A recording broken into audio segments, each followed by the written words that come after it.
Hello అండి, నమస్తే. ఈరోజు మేము యాదాద్రి భువనగిరి జిల్లాలో 22 ఎకరాల ప్రాంగణంలో స్వర్ణగిరి పైన కొలువున్న 12 అడుగుల ఎత్తైన శ్రీ వెంకటేశ్వర స్వామి దర్శనానికి స్వర్ణగిరికి వచ్చేసాము.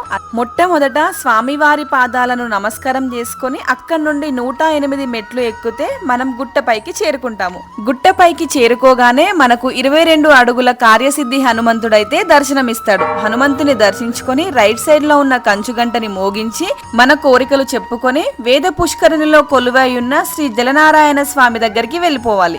స్వామి వారిని దర్శించుకోవడానికి సర్వదర్శనం, అర్చన, దాత ఇలా 3 రకాలుగా మనం ఆ స్వామి వారిని దర్శించుకోవచ్చు. స్వామివారి దాతల దర్శనానికి టికెట్ వచ్చేసి 1000 రూపాయలండి. మనం లైన్ లో వెళ్తుంటే మనకు స్వామివారి ఫోటో, కండువ, లడ్డు కూడా ఇస్తారు. అండ్ స్వామివారికి దగ్గరలోనే మనల్ని ఉంచి అక్కడ మనకి అర్చన కూడా చేస్తారు. స్వర్ణగిరి టెంపుల్ ఫుల్ వీడియో కింద లింక్ లో ఇచ్చాను, వెళ్ళి ఒకసారి చెక్ చేయండి. Thank you.